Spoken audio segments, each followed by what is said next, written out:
this community.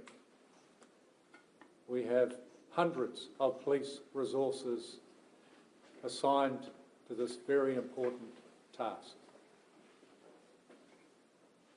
I would like to ensure the community that we're doing every effort. I do ask members of the community to stay indoors, take care of themselves. If you see anything or hear anything that concerns you, please ring us at the local station, 000 or Crime Stoppers. I would like to talk to the police family and the loved ones of our lost and fallen officers. Myself and every member of Victoria Police are with you at this moment. Our hearts go out to you. We thank those courageous officers. In fact, we thank every police officer who comes to work every day to keep their communities safe, knowing that these things can and do occur. So we are with our officers every step of the way. And we will do everything to look after the families of those officers. I have received messages from all my Commissioner colleagues across Australia who feel this as much as we do. And they send their support and love and offer every assistance also. I will remain here to answer some questions, but I would now like to hand over to Mr. Wayne Gatt, who is the head of the Police Association. Thank you, Wayne. Thank you, Chief Commissioner. I'd like to thank the Chief Commissioner for his leadership and his support. Our immediate thoughts are obviously with the loved ones and the families of our fallen officers who were murdered today. Police stations have fallen silent in Victoria. When we were first notified, there's a shocking and eerie feeling of dread and indeed a sense of not knowing what to do, and that's something that's being echoed in every police station across this state right now. Indeed, as we're having this press conference here today, thousands of police at home, in police stations, in mess rooms, in muster rooms will be watching this. And I want to say to those people, there are members of the police force, family here, members of the Police Association standing with your colleagues, supporting those colleagues. It's important for you to understand if you're out in the field, and I do want to acknowledge that we still have hundreds of our members putting themselves in danger right as we speak in an attempt to conclude this situation. Our members today paid the ultimate price for protecting the community. It's the price that is often in the back of our minds, something we try to keep there as much as we can. Sadly, on days like this, it comes to the surface, it comes out. In fact, it's too clear. Police officers today across the state will go home. They'll crash at that point. At the moment, they're busy doing their job, trying to keep things going and trying to resolve this situation. But when they're in the quiet and silence of their homes, they will crash. They will have to deal with the loss of their colleagues, and they'll hug their loved ones a little tighter, something, sadly, 2 of our members tonight will have missed the opportunity to do forever. Thank you. Thank you, Wayne. Nicely said. I'm happy to take questions, but you will, of course, understand this is an ongoing situation. So some things we have to keep to ourselves while we're in pursuit of this person. Chief, at this stage, what can you tell us about the suspect, about the man on the motor? There is some things in the public domain. We know that the person is heavily armed. We know that they are dangerous, obviously, down to what they've done here this morning. I'm not going to go to any other further details until that person is apprehended. What can you tell us about how this unfolded this afternoon or later this morning? What unfolded today was that 10 very dedicated police officers went to execute a search warrant at that address, and we are still debriefing the other officers that were involved. the 7 officers that are physically okay, but not very traumatised, obviously. They were met by the offender and they were murdered in cold blood. How was he able to get away? There were 10 cops. He was heavily armed and he was able to escape into the bush. I do understand that he was pursued, but he was able to get away. At that point, did he take... On foot. At that point, did he take people with him? He reported a woman and at least one child. He was on his own, according to our police witnesses that saw him head into the bush. We are still looking to locate his partner and 2 children, but he was not seen to head into the bush with them. We're still debriefing our police officers that were at the scene to understand where his wife and 2 kids were. What was the nature of the raid earlier this I'm week? not going to disclose that at this point. I'm sure it will come out at some point, but I'm not going to discuss it at this point. But can you describe the terrain where he is at the moment? Or what is it like? It's semi-rural. Yeah. Is it rugged? It can be. It depends how far he has got, but we've got every resource on the ground and in the air looking for him at the moment. How large is the area where you are looking for him? It's large.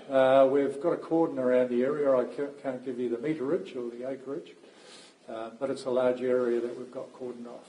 Was an assessment made about involving a special operations group in executing the search warrant, and was any thought given to arresting him in a public place? I can tell you that there was a risk assessment done prior to the search warrant, but I can't go into any further details. It's very standard to do that. What is the level of threat to the public at the moment? The public should remain inside. He is obviously a very dangerous person and he needs to be caught. And that's why we've committed every resource to do that. Is his partner being treated as a hostage or is she being thought of as an accomplice of some sort? I mentioned a minute ago that he was seen going into the bush alone.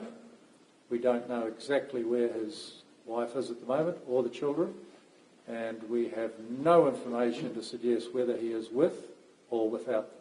Do we know Was who? they there at the... We're still learning about that. That's a good question, the same question I've asked, and we're yet to establish that fact.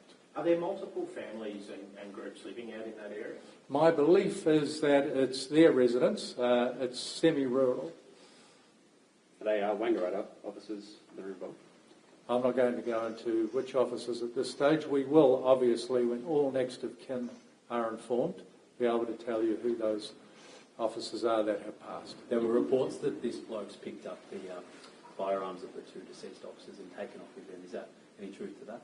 We're still examining the scene at the moment. If that is so, then that adds to the severity, obviously, but he already has lethal weapons. He was obviously known to police before this. Yes.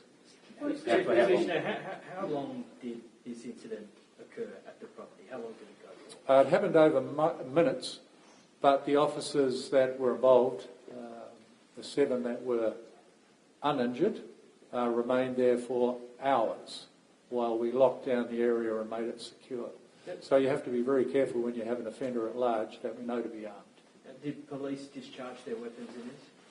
We're still looking into that matter. I won't say whether they did or didn't And did they have at this point, but I'm sure we'll be able to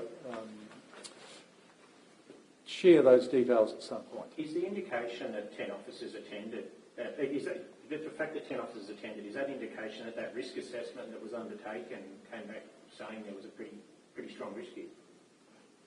The person is known to us. There was a risk assessment done, and the fact that there were 10 officers attending the search warrant does talk to the gravity of the situation. Has there been any communication with There's been him? previous concerns about weapons on the property? At some point we will talk to the full detail of this. At the moment our priority is to locate the suspect. Has there been any communication with him since he engaged with officers this morning? Not to my knowledge. And was there a conversation before the I can't answer that question at the moment because I don't know that detail. Do you know how many firearms he has at present? Several, at least. Do we know what kind of firearm? We do, yes, and obviously lethal, but I'm not going to go into that model. Was he expecting police to be there today? I couldn't answer that question. We don't ring ahead, so we wouldn't have given him any notice that we were coming to execute a search warrant. But does it appear that he was prepared for this type of scenario? That will form part of the investigation. Just, So it would be wrong for me to speculate on that at the moment. just following on from that, are you able to say even generally if any of these sort of processes have changed since the fatal police shooting in Ambler? I can tell you that we do robust risk assessments around these jobs. Our staff were armed when they went to the address, obviously. Has anything changed since what happened in Queensland? I can't personally comment on that, although I have spoken to the Acting Commissioner from Queensland, and she rang to support our people, but also to say that the people involved in that shooting are again traumatised by this event. What does tonight look like in terms of the search? It looks like a full deployment. Every available person is out there looking for this suspect. The advice to stay indoors as this goes on, how far does that stretch within the Alpine Shire? We'll be reconsidering our approach and our messaging by the hour. What would you like to say to people who are drawing similarities or conclusions? What would you like to say to people who are drawing similarities to that Queensland incident in 2022? Early in the investigation at the moment, please keep an open mind, but the more information that comes to hand, the more we'll be able to piece this together. Commissioner, you're obviously in the local station up here. Have you spoken to any of the local officers and how are they holding up? Only very briefly. We're obviously here, Wayne and I, to support the staff that are here. It's extremely traumatic. So while they are all affected by it, they're all extremely professional and focused on the job at hand. You mentioned some of them are experienced police officers. Can you touch Very. or shed some light Not at this point. on their experience in the force? Not at this point, but I'm sure we will. Okay. What would you like to say to their families tonight? That we're here for them. We are deeply, deeply sorry for this event. We will give them every support that we possibly can. And that extends to the officers' immediate families, but also the family of police. Do you have a message for the person who killed these officers? My message to that person is give yourself up so that the community can be at peace and we can have this matter resolved peacefully. When are you looking to put out an image of the suspect? Thank you for that question. Probably imminently. I understand there are already images in the public domain, but we'll put out our own message. Are the officers from the northeast, this part of the world, generally speaking? I'm not going to say anything at this point until we're at a position to tell you exactly who those officers are and give you their backgrounds. Are you getting support from New South Wales? And what term? In terms of In terms of physical... operations? Yeah, they are briefed and on standby to assist. They've reached out, we've reached out to them. Is that common? Absolutely. Have they already sent people here or are they just... They're on standby. Have you had any communication from the public, any sightings, anything that has helped at this point? We're getting a wealth of information that we're working through at the moment, but I can't give you any specifics on that. But, I encourage the public to continue to ring in, whether they're certain about things or not. Please, if you think it's going to be important or will help us find them, please contact us. You mentioned earlier, hour by hour, this messaging will change. What is the best way for the people in this vicinity to be aware of the situation and the changing situation? Yes, we've got really good comms people here who will put our messaging out from the command room upstairs to the communities. We'll put it out through radio, we'll put it out through television. Your confidence still in the area? Anything to indicate he might have fled the area?